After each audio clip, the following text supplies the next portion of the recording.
भारत एक किस्म से दो जंग लड़ रहा है, एक तरफ कोविड तो दूसरी तरफ चाइना की फौज लद्दाख में हमें तंग कर रही है, घुसने की कोशिश कर रही है।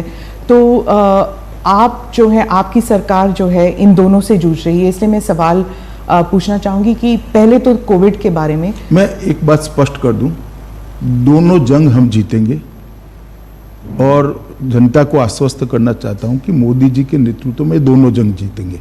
परंतु आज मैं सिर्फ कोविड और विशेषकर दिल्ली की कोविड की परिस्थिति के लिए बात करने के लिए आपके सामने हूं, क्योंकि विगत 2 सप्ताह में दिल्ली में बहुत सारे कदम उठाए गए हैं, कोऑर्डिनेशन भी बढ़ा है और धीरे धीरे स्थिति को हम सुधारने का प्रयास कर रहे हैं। मगर कुछ चीज़ें ऐसी हैं जो दिल्ली की जनता से साझा करना जरूरी है और जागरूकता की दृष्टि से भी ये जरूरी है और उनको जो करना है उसके लिए भी जरूरी। इसलिए आज विशेषकर दिल्ली के कोरोना वायरस की स्थिति पर, संक्रमण के फैलने की स्थिति पर और देश के कोरोना वायरस संक्रमण पर ही बात करेंगे, एक लिमिटेड सब्जेक्ट पर बात करेंगे। जी, दिल्ली के बारे में आप कह रहे थे तो मैं दिल्ली से ही सवाल करती हूँ कि दिल्ली की तुलना जो है वो वुहान से की जा रही है कि बेड नहीं है, टेस्टिंग नहीं है और जनता में एक रोष भी है, घबराहट भी है कि जो हॉस्पिटल्स हैं वो मना कर रहे हैं कुछ लोगों को लेने के लिए और अगर अंदर ले भी रहे हैं तो उनकी फीस बहुत ज़्यादा है। तो इसको निपटने के लिए क्या किया जा रहा है? देखिए, मैं थोड़े चरणबद्ध आपके सभी सवालों के जवाब दूंगा, मगर पहले मैं एक स्थिति स्पष्ट कर दूं कि लगभग जून के दूसरे सप्ताह में दिल्ली के उप मुख्यमंत्री मनीष सिसोदिया का एक बयान आया। सिसोदिया जी ने बताया कि भाई 31 जुलाई को दिल्ली में 5.5 लाख तक कोरोना के संक्रमित हो जाएंगे, ना जगह बचेगी ना बेड बचेंगे और एक प्रकार से स्थिति खराब होगी। इससे दिल्ली की जनता में बहुत सारा भय हुआ। उनका अनुमान जो था वो आंकड़ों के आधार पर थे, मैं वो अनुमान सच गलत उसमें जाना नहीं चाहता, परंतु एक भय की स्थिति पैदा हुई और कई लोग पलायन की भी सोचने लगे। एक दूसरा निर्णय आ गया कि दिल्ली के बाहर की व्यक्तियों को दिल्ली में इलाज नहीं कराया जाएगा। अब मैं आपको बताना चाहता हूं, मैं भी दिल्ली के बाहर का हूं, मैं भला कहां जाऊंगा अगर मुझे कुछ होता है तो। दिल्ली देश की राजधानी है, बहुत सारे राज्य के लोग यहां पर रहते, आते हैं, जाते हैं। आसपास के राज्यों से, जैसे उत्तराखंड से, उत्तर प्रदेश से, हरियाणा से, राजस्थान से ढेर सारे लोग यहाँ बसते हैं। ऐसा करना संभव नहीं था, तो वो निर्णय को केंद्र सरकार ने बदला और ये तय कर दिया कि हर एक व्यक्ति का इलाज हर एक अस्पताल में होगा। और उसके बाद में मैंने 14 तारीख को एक कोऑर्डिनेशन की मीटिंग बुलाई और जो आप बात कर रहे हैं वो सारे फैसले कोऑर्डिनेशन की मीटिंग में हमने करे। ये कोऑर्डिनेशन की मीटिंग बुलाने की जरूरत इसलिए पड़ी कि दिल्ली का जो एडमिनिस्ट्रेटिव खाका है, इसमें 3, जहां तक कोरोना का सवाल है, 3 एडमिनिस्ट्रेटिव रोल 3 संस्थानों का आता है। तो दिल्ली सरकार स्वतः, दूसरा एमसीडी, 3 म्युनिसिपल कॉरपोरेशन और तीसरा भारत सरकार। तो ये तीनों के बीच में कोऑर्डिनेशन होना जरूरी था। तो वो मीटिंग का मुख्य उद्देश्य था, देश और दुनिया के कोरोना के खिलाफ की लड़ाई की बहुत सारी इंफॉर्मेशन भारत सरकार के तज्ञों के पास थी। जैसे डॉक्टर पॉल है, नीति आयोग के मेंबर हैं, हमारे डॉक्टर भार्गव है, आईसीएमआर के हैं और एम्स के डायरेक्टर गुलेरिया जी हैं। ये तीनों के पास पूरे देश भर की स्थिति और दुनिया भर की लेटेस्ट स्थिति की जानकारी थी। भारत सरकार काफी कुछ मदद भी कर सकती है, दिल्ली सरकार का स्वास्थ्य विभाग और दिल्ली सरकार का मेन रोल है ही है। और अस्पताल बहुत सारे एमसीडी के हैं, नीचे के कर्मचारियों की संख्या भी एमसीडी की ज्यादा है। तो एक व्यापक अभियान कोरोना के खिलाफ चलाना है, तो तीनों ने मिलजुल कर काम करना पड़ेगा। तो मैंने मीटिंग बुलाई, इसमें दिल्ली के मुख्यमंत्री जी भी आए, उप मुख्यमंत्री जी भी आए, भारत सरकार के स्वास्थ्य मंत्री भी थे, ये तीनों डॉक्टर भी थे और बाद में एमसीडी के मेयरों के साथ भी मीटिंग की। इसमें हमने बहुत सारे निर्णय लिए और आज मैं कह सकता हूं विश्वास के साथ कि 5.5 लाख वाली स्थिति 31 जुलाई तक नहीं आएगी। पर ये क्राइसिस तक क्यों आया? क्योंकि अगर कोऑर्डिनेशन थी तो 14 जून वाली मीटिंग की क्या जरूरत थी? क्या पता नहीं था कि ये होने वाला है ऐसे? देखिए, आमतौर पर दिल्ली सरकार की जिम्मेदारी है कोऑर्डिनेशन करने की और व्यवस्थाओं को ठीक करने की। मगर जब मनीष जी का बयान आया तब मुझे लगा कि अब भारत सरकार को प्रेक्षक नहीं बनाना चाहिए। मोदी सरकार की पूरे देश की जवाबदारी, प्रधानमंत्री जी की पूरे देश की जवाबदारी।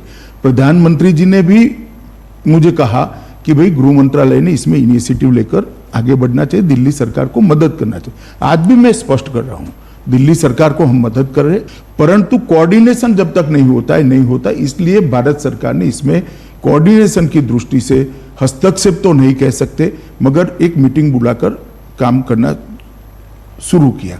इसमें जो कमियां हमारे ध्यान पर आई, व्यापक चर्चा के कुछ दिल्ली सरकार ने भी मुद्दे रखे, कुछ जो एक्सपर्ट्स थे उन्होंने रखे, कुछ एमसीडी के मेयरों ने रखे।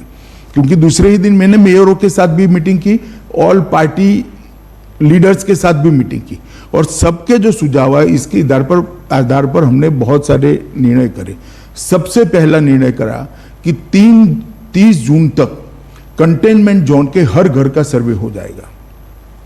इसमें हल्का सा भी लक्षण है, जिसमें कोरोना का खांसी भी है, जुकाम है, बुखार है, कुछ भी है, सर दर्द है, सूंघने की क्षमता चली जाएगी है, टेस्ट चला गया है, ये सारे लोगों की सूची तैयार करी और हमने मास लेवल पर टेस्टिंग बढ़ाया।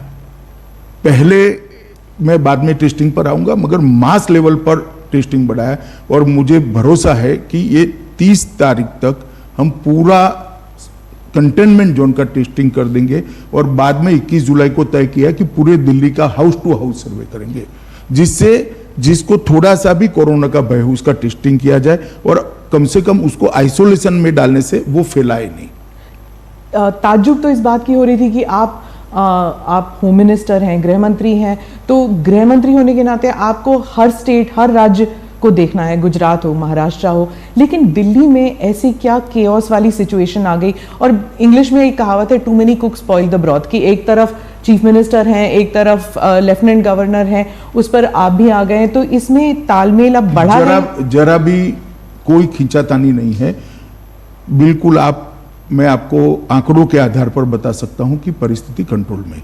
दिल्ली सरकार ने हमें कहा था कि भाई एम्बुलेंस बढ़ानी है, ऑक्सीजन सिलेंडर बना रहे हैं, वेंटिलेटर बना रहे हैं।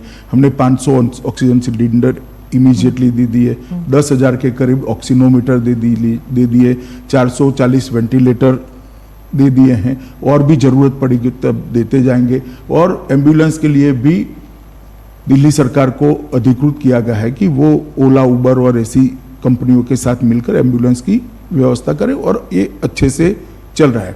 सबसे आपको ताजुब होगा, सबसे बड़ी खराब परिस्थिति डेड बॉडीज की थी। लगभग 400 से ज्यादा, 350 से ज्यादा डेड बॉडीज संस्कार बगैर के पड़े रहे थे। हमने तय किया था कि 2 दिन के अंदर सभी डेड बॉडीज का अंतिम संस्कार कर दिया जाएगा अपने अपने धर्म के हिसाब से, और आज एक भी डेड बॉडी पेंडिंग नहीं है। और जिनका दुर्भाग्य से मृत्यु होता है उसका हमने तुरंत ही उसी दिन शाम तक संस्कार हो जाए, ऐसी व्यवस्था करी है और अच्छे से चल रही है। इसमें एमसीडी का बहुत बड़ा रोल है, दिल्ली सरकार का भी रोल है। दूसरी बहुत सारी कंप्लेंट्स आ रही थी स्मिता जी की, अस्पतालों की स्थिति ठीक नहीं, उनको गाइडेंस चाहिए, तो एम्स के टेलीफोनिक गाइडेंस की हमने व्यवस्था कर दी।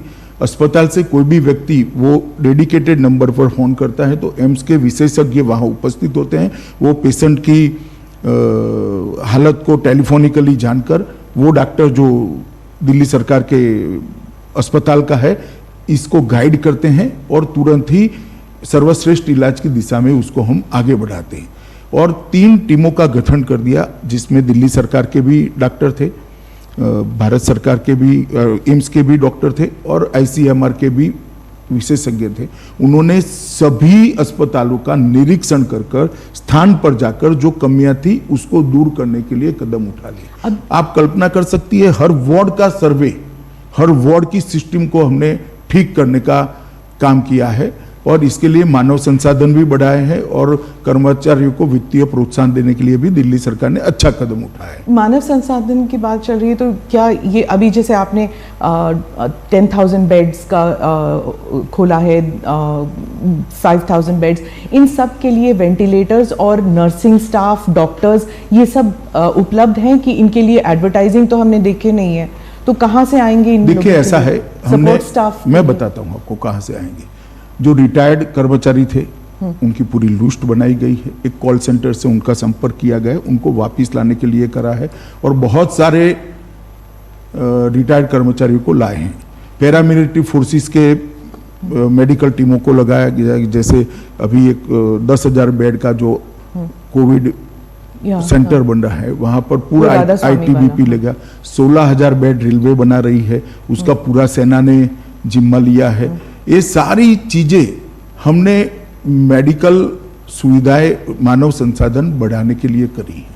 कोऑर्डिनेशन की जब बात चल रही थी तब भी बार बार डिसीजंस चेंज होते हैं कि होम आइसोलेशन होगा कि नहीं होगा, कंपलसरी होगा कि नहीं होगा, दिल्ली गुड़गांव के बीच ट्रैफिक आने देंगे कि नहीं, दिल्ली नोएडा के बीच। एनसीआर का तो कॉन्सेप्ट खत्म ही सा हो गया है। ऐसा नहीं हुआ है। जहां तक कोविड का सवाल है, एनसीआर की भी मैंने मीटिंग की है, एनसीआर के सारे लोग आए थे, इनके साथ मीटिंग की है। और अभी दिल्ली का जो मॉडल बना है, मैं दोनों मुख्यमंत्रियों से बात करने वाला हूं। अरविंद जी तो लुक में है ही है, उनको साथ में रखकर ही फैसला करते हैं, परंतु उत्तर प्रदेश और हरियाणा के मुख्यमंत्रियों से भी बात करूंगा। और एनसीआर को पूरा संपूर्ण जानकारी अब तक इकट्ठा हो गई है, गृह मंत्रालय में और स्वास्थ्य मंत्रालय में आ गई। एक समन्वित रणनीति हम बनाएंगे एनसीआर के लिए, दोनों मुख्यमंत्रियों से बात कर और इसी तरह से टेस्टिंग बढ़ाना, अस्पतालों का गाइडलाइन तय करना, ये सारी चीजें एनसीआर में भी चली जाएगी। मैं आपको बताना चाहता हूं कि बहुत कोऑर्डिनेशन से हम आगे बढ़ रहे हैं और ढेर सारे फैसले लिए हमने। जब नेशनल लेवल पर बात होती तो प्रधानमंत्री जी ने भी चीफ मिनिस्टर्स के साथ मीटिंग की, आपने भी की है, लेकिन ऐसे लगता है जैसे राजनीति जो है वो हावी है even in this covid fight. Piyush ji ने ट्रेन्स का इंतजाम किया तो ममता जी ने मना कर दिया, या फिर उद्धव जी ने कहा कि हमें नहीं चाहिए अभी। तो इस सब में जो फेडरल स्ट्रक्चर है वो जैसे लग रहा था कोलैप्स कर गया। शुरुआत में तो ठीक था, लेकिन अब जैसे लगता है कि पॉलिटिक्स जो है वो हावी है। छोटी छोटी बातों को ज्यादा तूल नहीं देना चाहिए। जैसे यहाँ पर आपने जिक्र किया कि भाई होम आइसोलेशन में विवाद हो गया, कोई विवाद नहीं हुआ है। देखिए दिल्ली में जितने भी डेथ हुए थे कोविड के कारण, इनका एनालिसिस हमने एक्सपर्ट्स के साथ कराया। लगभग 50% डेथ 1 दिन से 3 दिन के अंदर एडमिशन के अंदर ही हो गए। इसका अर्थ ये होता है कि होम आइसोलेशन से व्यक्ति ज्यादा अपनी स्थिति बिगाड़ कर आता है। अब हमने रैपिड टेस्ट, मतलब एक फास्ट टेस्टिंग की प्रक्रिया चालू करी है, और उसके कारण जो पॉजिटिव पाए जाते हैं, इसमें 2 क्राइटेरिया करे हैं। एक तो आइसोलेशन के लिए जिसके घर में 2 कमरों से ज्यादा व्यवस्था ही नहीं है, वो क्या आइसोलेट करेगा अपने आप को? वो तो चॉइस है, फिर क्वारंटाइन सेंटर में जाए, इंस्टीट्यूशन क्वारंटाइन सेंटर में जाए। दूसरा, जिनको डायबिटीज है, ब्लड प्रेशर है, कैंसर आदि कोई बड़ी बीमारी है जिसके कारण इसकी इम्यूनिटी कम हुई है, ऐसे लोगों को भी हमने आइसोलेशन सेंटर में भेजने के लिए निर्णय किया है। अब इस पर थोड़ी बयानबाजी होगी, राजनीति है स्मिता जी, मगर फैसलों से कोई फर्क नहीं पड़ा। जैसे मैं कहता हूं, हमारी मीटिंग के पहले दिल्ली में 25 मार्च से 14 जून तक लगभग 2,41,000 टेस्ट हुए थे, तो प्रतिदिन 4500 टेस्ट होते थे। अब 15 जून से लेकर 25 जून तक 11 दिनों में 1,75,141 टेस्ट हुए, तो प्रतिदिन 16,000 टेस्ट हुए, तो 4.5 गुना टेस्ट की बढ़ोतरी करी है हमने। इसीलिए नंबर बढ़े हैं। नंबर तो प्रारंभिक बढ़ेंगे, मगर वो फैलने की गति भी कम हो जाएगी। हाँ। मैं ये स्पष्टता कॉन्टैक्ट ट्रेसिंग भी हो रहा है, तो मैं ये स्पष्टता करना चाहता हूं कि अभी मानो 3,000 तक नंबर एक दिन 4900 4,800 तक गया, मगर अब 3,400 3,200 आता है। ये इसलिए आता है कि पहले 4500 की जगह 16,000 टेस्ट हो रहे हैं, तो नंबर थोड़ा बढ़ेगा, मगर ये जो 3,400 लोग आइडेंटिफाई हो गए, इनके आइसोलेशन के कारण वो फैलाएंगे नहीं। वो जिन जिन को मिले इनके भी हम दूसरे दिन टेस्ट कर रहे हैं। ये पूरी व्यवस्था नीचे तक, वार्ड तक, घर तक करने की व्यवस्था दिल्ली सरकार, भारत सरकार और एमसीडी ने मिलकर करी है। इसके कारण गति निश्चित रूप से कम होगी, और ये छोटा मोटा इधर उधर चलता है। देखिए राजनीति में सब लोग अपना अपना नहीं, पर हो रहा था ना, मतलब एक गृह मंत्री होने के नाते आपको हॉस्पिटल जाना पड़ा, मतलब LNJP हॉस्पिटल, ये it was like a shocking visual कि आप LNJP हॉस्पिटल जहां पे इतने सारे कोविड पेशेंट्स थे, आप वहां पे चले गए। तो सिचुएशन ऐसा नहीं, लगता है देखिए, पैनिक इससे स्वास्थ्य कर्मचारियों का हौसला अफजाई भी हुआ है, जनता का भी विश्वास बढ़ा है।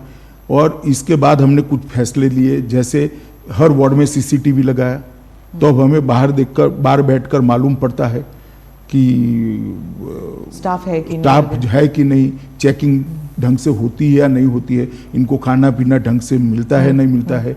और जब रसोई बंद हो जाती थी वहां पर, कोई रसोई खाना बनाने वाला कर्मचारी ही अगर संक्रमित हो गया तो बंद हो जाता था। तो हमने एक वैकल्पिक व्यवस्था करी, जिससे वैन से आते हैं।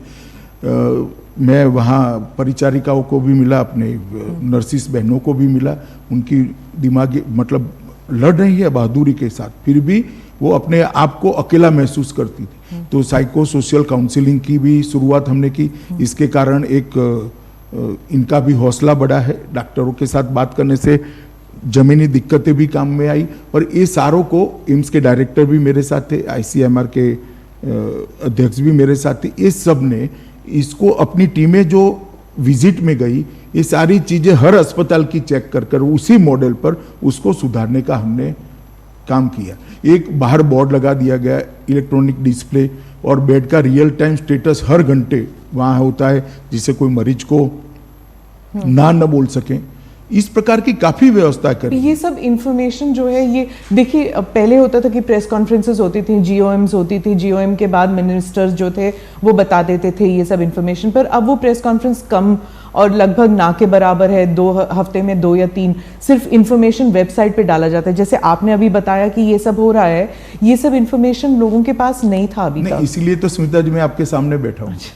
सर, दिल्ली सरकार ने कहा है कि अनऑफिशियली कह रहे हैं कि कम्युनिटी ट्रांसमिशन दिल्ली में हो चुकी है, लेकिन ये जो है ये ऑफिशियली सिर्फ सेंट्रल गवर्नमेंट कह सकती है। तो क्या ये सही है कि दिल्ली में कम्युनिटी ट्रांसमिशन हो चुका है कोविड का? देखिए, मैं कुछ भी छिपाना नहीं चाहता, और छिपाने से आगे का रास्ता भी संकरा होता है, खुलता नहीं है।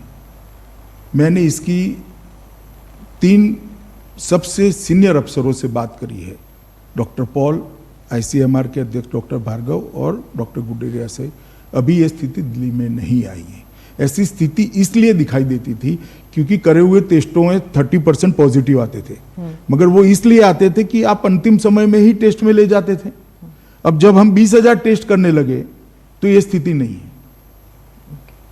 आप मेरी बात समझ रही हैं? जी। और जरा भी, और से। मैंने इसकी टेक्निकल चर्चा भी की है, और किसको कहा जाएगा ये भी चर्चा करिए। आज दिल्ली में ऐसी स्थिति नहीं है, घबराने की जरूरत नहीं है। अगर आप ओवरऑल देखें 3 महीने में, तो जो पहले जो क्रिटिसिज्म चल रही थी इंडिया के खिलाफ कि हमने श्रमिकों का देखा नहीं है, और जिस तरह उनकी ट्रीटमेंट हुई थी, उनके लिए कोई व्यवस्था ही नहीं थी वापस जाने के लिए। उसके बाद अब गरीब कल्याण योजना, गरीब रोजगार योजना जो है मनरेगा के तहत, क्या उनके लिए अब जो किया जा रहा है वो काफी है? देखिए, मैं आपको एक बात बता देता हूं। इस समस्या में मुझे लगता है कि ढंग से सरकार के प्रयासों को मीडिया ने बताया नहीं है। जिस दिन से लॉकडाउन हुआ उसी दिन से मैंने भी और प्रधानमंत्री जी ने सभी मुख्यमंत्रियों से व्यक्तिगत बात करी थी कि श्रमिकों के लिए आप रहने की, खाने की व्यवस्था करिए, इंडस्ट्रीज बंद हो जाएगी। सभी राज्यों ने व्यवस्था की, लगभग 2.5 करोड़ लोगों के भोजन की व्यवस्था की गई। पैसे का सवाल आया, प्रधानमंत्री जी ने तुरंत निर्देश दिया, 11,000 करोड़ रुपया गृह मंत्रालय से NDRF का अकाउंट में सभी राज्यों को प्रो रेटा ट्रांसफर कर दिया गया, वहां के श्रमिकों की स्थिति को देखते हुए। उसके बाद जब जहां जाना था वो राज्यों में व्यवस्था ठीक हो गई, अस्पताल शुरू हो गए, ढंग से इसके लिए तैयार किए गए, क्वारंटाइन सेंटर बन गए। इसके बाद श्रमिक दिन के दिन ही, मजदूर दिन के दिन ही प्रधानमंत्री जी ने श्रमिक स्पेशल ट्रेन चलाने का फैसला दिया, और लगभग 4,594 ट्रेन अब तक गई है। 63 लाख श्रमिक, 63 लाख श्रमिक जो दूर के विस्तार में है, वो ट्रेनों के माध्यम से सफलतापूर्वक गए हैं। 42 लाख के आसपास श्रमिक आसपास के, जैसे गुजरात से राजस्थान है, महाराष्ट्र से गुजरात है, आंध्र से तेलंगाना है, केरल से तमिलनाडु है, इस प्रकार के श्रमिक जो थे जो पड़ोसी राज्य के थे वो बसों के माध्यम से पहुंचा गए। ये बात ठीक है कि कुछ दृश्य ऐसे हुए हैं जो हर व्यक्ति को दुख पहुंचाए, इसका हमें भी दुख है। धैर्य जब खो देता है व्यक्ति तो पैदल निकल गया। उसके लिए भी प्रधानमंत्री जी ने सभी मुख्यमंत्रियों को सूचना दी, मुझे भी सूचना दी। मैंने सभी मुख्यमंत्रियों से बात करी कि आप रोड पर एसटी बस चलाएं, उनको एक रेलवे स्टेशन पर ले जाए और रेलवे वहां से ले जाएगा। तो मैं मानता हूं लगभग सभी चीजों को मिल मिलाकर 1,20,00,000 लोगों को देश के एक कोने से दूसरे कोने में पहुंचाने का काम किया है। हर राज्य ने, विशेषकर यूपी ने, बिहार ने, उड़ीसा ने, जहां श्रमिक ज्यादा ही जाने थे, झारखंड भी, ये सभी राज्यों ने क्वारंटाइन सेंटर बनाए। बस स्टेशन, रेलवे स्टेशन पर उतरने के बाद राज्य की एसटी बसों से उनको पहुंचाया गया क्वारंटाइन सेंटर में। क्वारंटाइन सेंटर में 14 दिन रखा गया।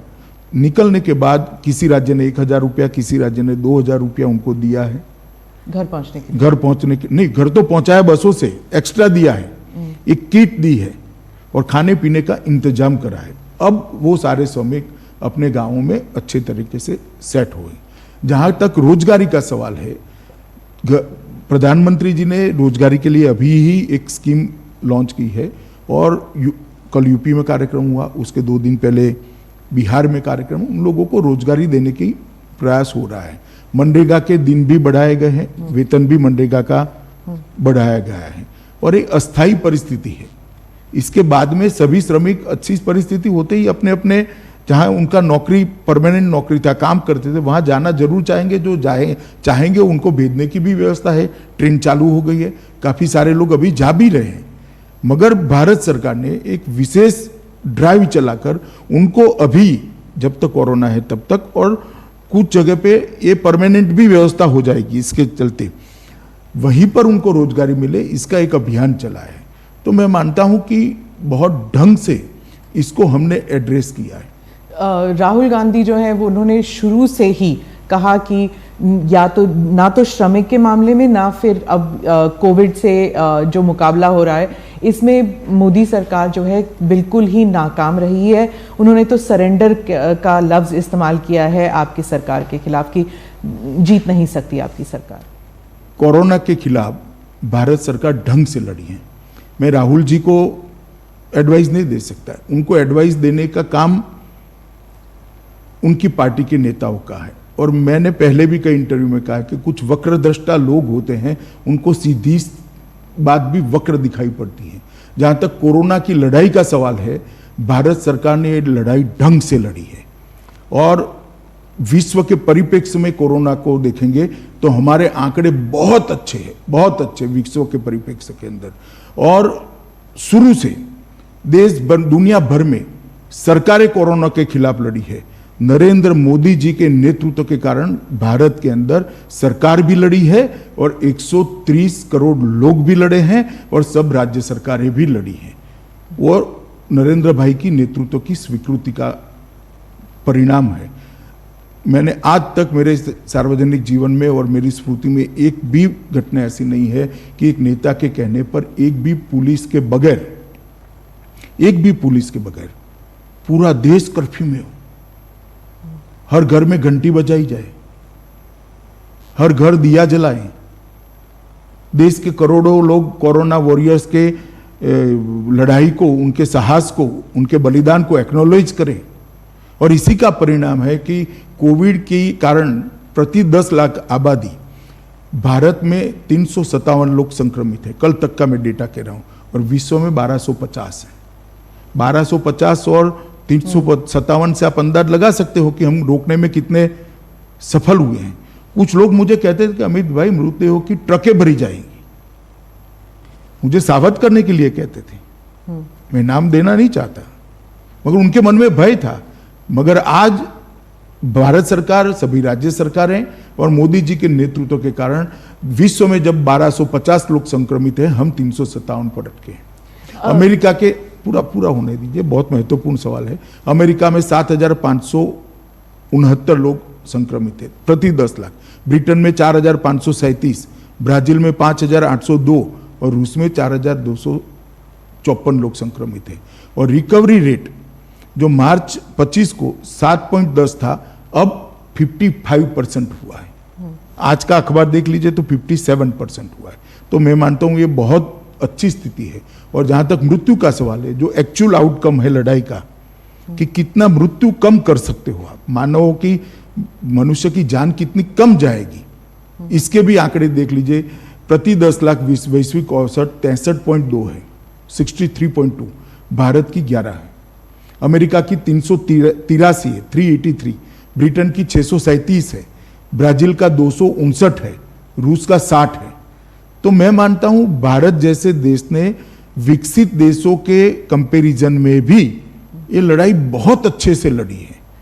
ये बात सही है कि अब कहना है तो कह सकते 11 भी क्यों हुई है, कहना है तो आप कह सकते हो। आप विकसित देश के बारे में कह रहे तो भारत विकासशील देश है और हमारे लिए डेवलपिंग नेशन है, तो हमारे लिए जो है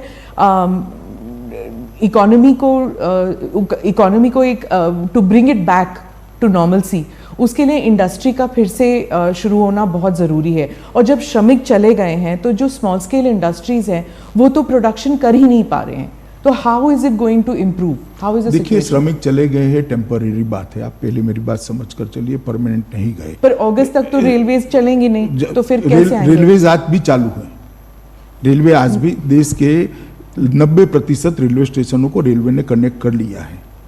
ये बात सही है कि अभी की स्थिति में कोई नहीं चाहेगा कि दूसरे राज्य में जाए, परिवार वाले जाने भी नहीं देंगे कुछ समय, मगर ये वैश्विक स्थिति है। मुझे पूरा भरोसा है कोरोना काल में नरेंद्र मोदी सरकार ने इस समय का उपयोग करते हुए ढेर सारे रिफॉर्म्स किए हैं, चाहे कोयले के क्षेत्र में हो, खदानों के क्षेत्र में हो, चाहे इलेक्ट्रिसिटी के क्षेत्र में हो, इंडस्ट्रियल पॉलिसी के अंदर लचीलापन लाना, बदलाव लाना, बैंकिंग सिस्टम के अंदर बदल लाना हो, ढेर सारे बदलाव किए हैं और कोरोना के बाद की स्थिति को देखते हुए हमने करे। तो मुझे लगता है हमारा बहुत बड़ा एफर्ट्स है जो निश्चित परिणाम लाएगा। हाँ, परंतु टेम्पररी पूरे विश्व की अर्थव्यवस्था को जब असर होगी तो भारत भी कैसे बच सकता है, मगर वो असर को मिनिमाइज करने के लिए, कम से कम करने के लिए नरेंद्र मोदी जी ने बहुत सारे एफर्ट्स किए हैं, सफल नेतृत्व किया है देश का और इसका परिणाम भी अच्छा आएगा। 3 या 4 महीने हो चुके हैं, पूरे मुल्क का फोकस जो था वो कोविड पे था और अभी भी है, लेकिन राजनीति बैक सीट नहीं ले सकती।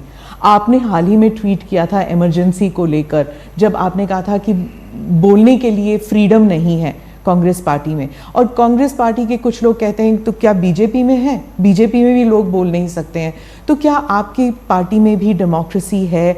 आपकी पार्टी में भी जो यंग लीडर्स हैं वो आपको सुझाव देते हैं, कोविड को लेके हो या फिर लद्दाख को लेके हो? क्या आपके जो सीनियर लीडर्स हैं वो वैसे ही ओपन है जैसे कि आप कहते हैं, या फिर कांग्रेस सही है कि आपकी पार्टी में नहीं है? देखिए, ये डेमोक्रेसी एक बहुत व्यापक शब्द है। डिसिप्लिन और स्वतंत्रता भी अपने अपने संदर्भ, अपनी जगह रखते हैं। इस सब दायरे से बाहर निकलकर मैं एक बात आपको कहना चाहता हूँ। कांग्रेस पार्टी अगर ये सवाल पूछती है तो मैं थोड़ा आपको सवाल पूछना चाहता हूँ। अडवाणी जी के बाद श्री राजनाथ जी, बाद में श्री नितिन जी, बाद में फिर राजनाथ जी, मैं बना, अब नड्डा जी बने। कोई परिवार का आदमी है क्या? इंदिरा जी के बाद कांग्रेस पार्टी का एक अध्यक्ष बता दीजिए जो गांधी परिवार के बाहर है। क्या डेमोक्रेसी की बात करें? और मैंने कोविड के समय कोई राजनीति नहीं करी। आप मेरे 10 साल के ट्वीट निकाल दीजिए सार्वजनिक बयान, हर 25 जून को मैं बयान देता हूं कि इमरजेंसी एक ऐसी चीज है जिसको देश की जनता ने याद रखना चाहिए, क्योंकि हमारे लोकतंत्र के मूल पर, इसकी नींव पर प्रहार हुआ था। इस देश की जनता ने कभी भूलना नहीं चाहिए। किसी भी राजनीतिक कार्यकर्ता ने, किसी भी नागरिक ने, किसी भी सिटीजन ने इसको नहीं भूलना चाहिए। ऐसे प्रयासों को हमेशा याद रखना चाहिए और इसके खिलाफ जागरूकता भी रखनी चाहिए। और ये कोई एक दल की बात नहीं है, देश के लोकतंत्र पर जो आघात हुआ था इसकी बात है। हर बार प्रसंग के अनुरूप उसकी भाषा बदलती है, इसका टोन बदलता है, परंतु वो ट्वीट मेरा एंटी इमरजेंसी था। जी। जी आप गृह मंत्री है, इसलिए मैं आपसे बोलूँगी कि जो पिछले हफ्ते एक हैशटैग जो था वो वायरल हो गया था, जो पाकिस्तान और चाइना के हैंडल्स भी कर रहे थे, सरेंडर मोदी, जो इंडियन पॉलिटिकल हैंडल्स ने शुरू किया था, लेकिन ये सब पाकिस्तान में भी वायरल हो गया। चाइना के ट्विटर हैंडल्स, जो चाइना में ट्विटर है भी नहीं, लेकिन चाइना के सो कॉल्ड ट्विटर हैंडल्स वो भी वायरल कर रहे थे। तो जो एंटी इंडिया प्रोपेगेंडा है, उसके लिए क्या हम सक्षम हैं, भारत सक्षम है? पूरी तरह से सक्षम है, मगर दुख तब जो होता है, इतने बड़े राजनीतिक दल के पूर्व अध्यक्ष इतने संकट के समय में इतनी ओछी राजनीति करते हैं, तब दुख होता है। इससे कोई फर्क नहीं पड़ता। वो उनके लिए आत्मचिंतन का विषय है। इनके हैशटैग को पाकिस्तान और चीन आगे बढ़ा रहा है, मेरे लिए नहीं है। कांग्रेस पार्टी के लिए चिंता का विषय है कि इनके नेता के हैशटैग को पाकिस्तान और चीन बढ़ावा दे रहा है। आप ऐसी बात करते हो जो पाकिस्तान और चीन पसंद करता है, और ऐसे संकट के समय में जी पार्लियामेंट होनी है, चर्चा करनी है तो आइए करेंगे। 62 से लेकर आज तक 2-2 हाथ हो जाए, कोई नहीं डरता चर्चा से। मगर जब देश के जवान संघर्ष कर रहे हैं, सरकार एक स्टैंड लेकर ठोस कदम उठा रही है, उस वक्त पाकिस्तान और चीन को खुशी हो इस प्रकार के स्टेटमेंट देना किसी ने नहीं करना चाहिए। कभी मुझे लगता है हम अपने इंटरव्यू के दायरे से स्मिता जी बाहर जा रहे हैं। मैं थोड़ा आपके सामने, शायद आप भूल गए हो। नहीं, मैं नहीं भूला हूं। मैं ठीक से, मैं दिल्ली की जनता के लिए यहां पर आया हूं, दिल्ली की जनता को आगाह करने के लिए आया हूं। मैं सबसे पहले बताऊंगा कि बेड्स की स्थिति में कैसे परिवर्तन हुआ है। 14 जून को टोटल 9,937 बेड थे, आज 30,000 बेड की व्यवस्था हो चुकी है। तो अगर सपोज मेरे को कोविड हो तो क्या मैं अगर किसी भी हॉस्पिटल में जाऊं तो मुझे मना किया जाएगा कि पहले नेगेटिव सर्टिफिकेट ले आइए, या फिर आपके पास इंश्योरेंस है कि नहीं, ये सब पूछेंगे, या मुझे भर्ती कर दिया जाएगा? प्राइवेट अस्पतालों के विषय पर मैं बाद में आता हूं जी। किसी भी कोविड पेशेंट के लिए भारत सरकार, दिल्ली सरकार और म्युनिसिपल कॉरपोरेशन के कोविड के लिए जो रेखांकित किए हैं वो सारे अस्पताल उपलब्ध है। कोई सर्टिफिकेट नहीं मांगा जाएगा। कोविड पॉजिटिव का सर्टिफिकेट मांगा जाएगा, वो तो जरूरी है, क्योंकि आप अगर कोविड पॉजिटिव नहीं है और कोविड अस्पताल में जाओगे तो आपको भी कोविड लग सकता है। तो मैं जो बात कर रहा हूं, कोविड बेड्स की बात करता हूं। 30 जून तक हमने 30,000 बेड बन जाएंगे। रेलवे कोचिस के अंदर 8,000 बेड बने और 8,000 की तैयारी है, मगर मैं अभी 8,000 ही गिन रहा हूँ।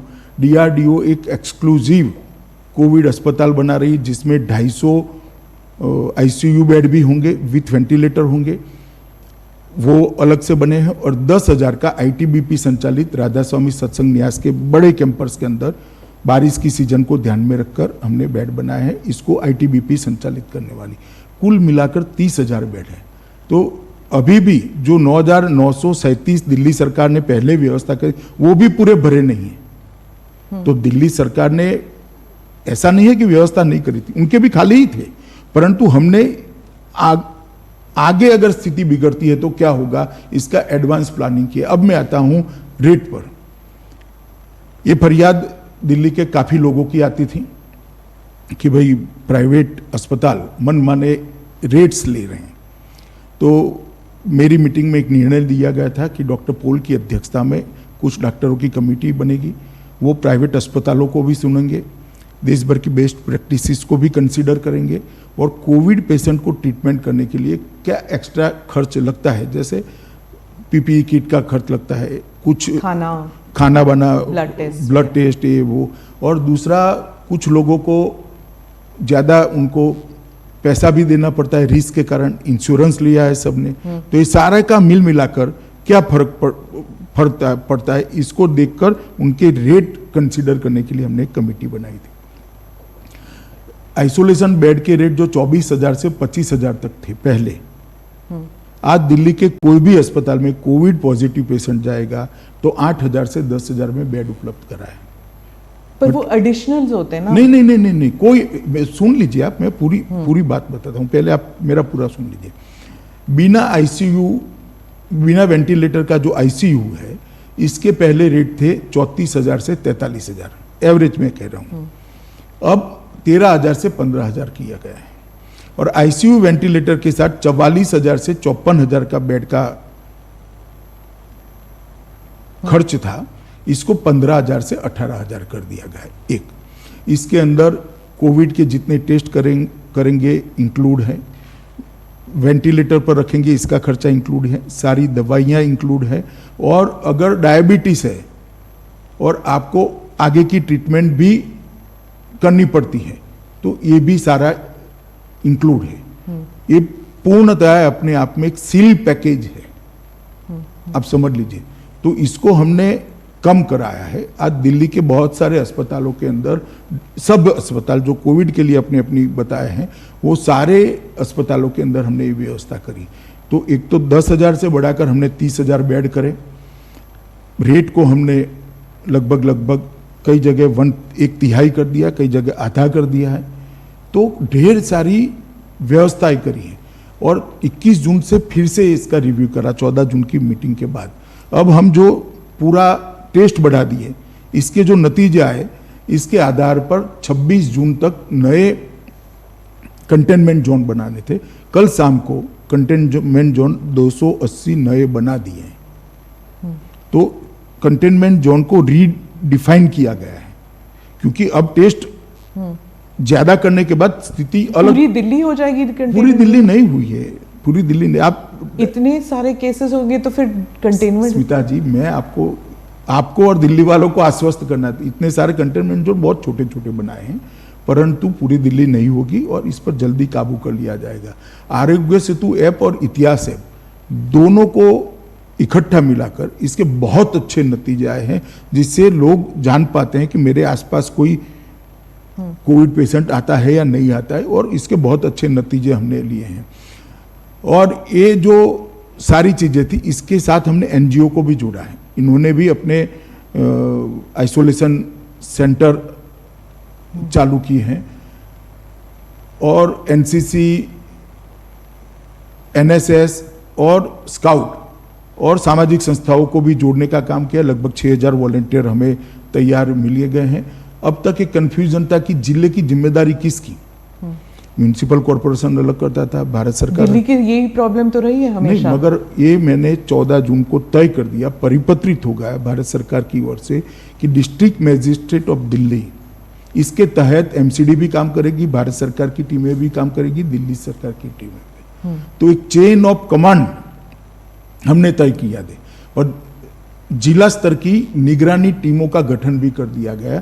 उनका 2 हिस्सों में 1200 लोगों का, 2400 लोगों का प्रशिक्षण एम्स और आईसीएमआर के द्वारा वीडियोग्राफी से। डीएम तो सेंट्रल में आ गया, तो उसका मतलब है कि दिल्ली गवर्नमेंट जो है अब वो कंप्लीटली सेंटर के अंडर काम कर रही है ना। डिस्ट्रिक्ट मजिस्ट्रेट काम कर रहा है, सेंटर के अंडर नहीं। अभी तो उल्टा है, एमसीडी भी दिल्ली डिस्ट्रिक्ट मजिस्ट्रेट के अंडर काम कर रही है, और सारी टीमें डिस्ट्रिक्ट, क्योंकि डिस्ट्रिक्ट मजिस्ट्रेट की एक प्राइमरी रिस्पॉन्सिबिलिटी है।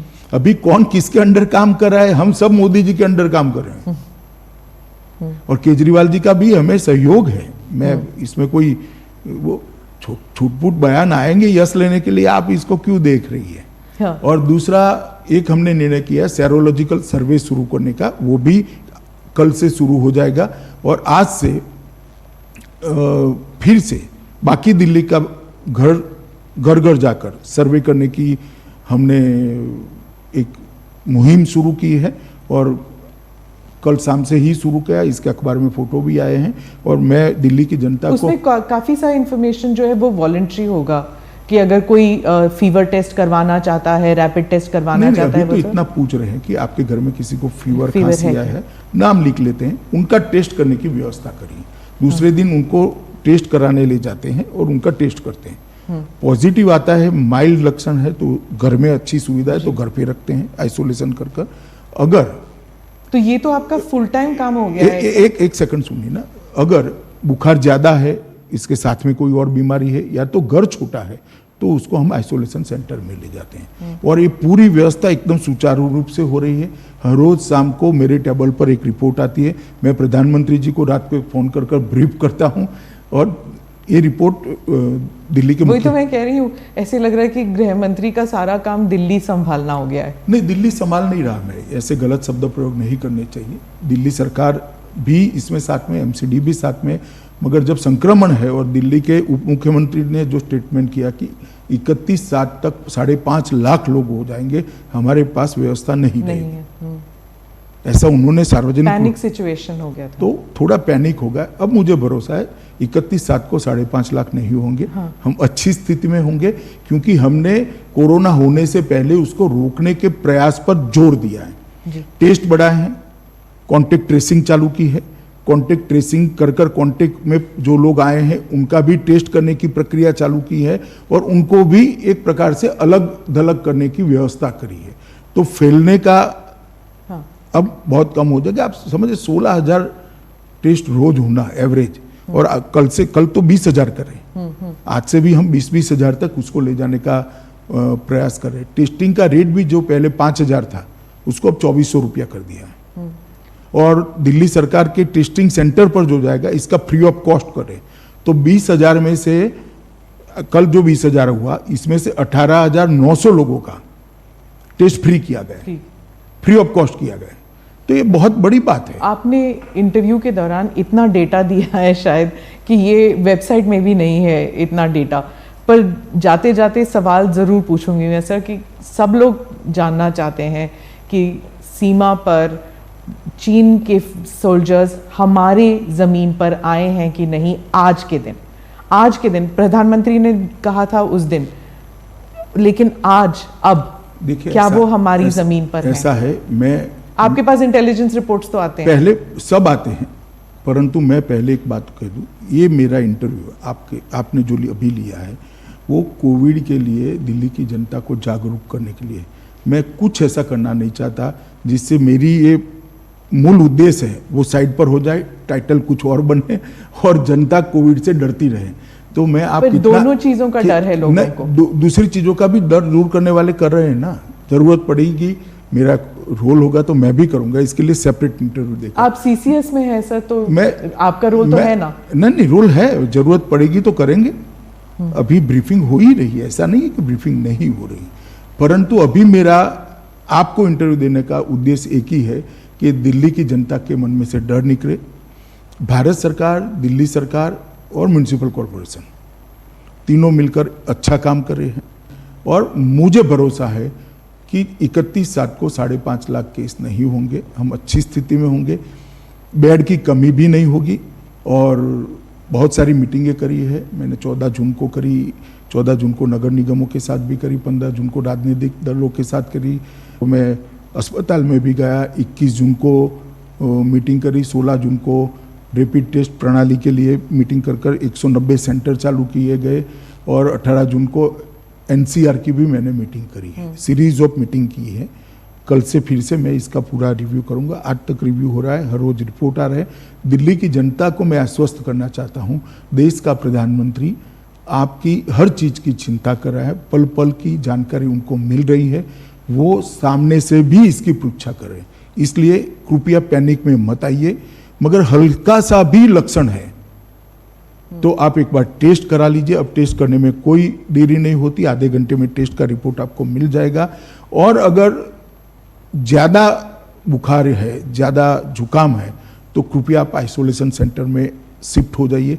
आपका घर छोटा है जिसमें आइसोलेट नहीं हो सकते, तो भी मैं विनंती करना चाहता हूं दिल्ली वासियों को कि आपके परिवारजनों की सुरक्षा के लिए आप आइसोलेशन सेंटर में शिफ्ट हो जाइए। इससे ही कोरोना को रोक सकते हैं।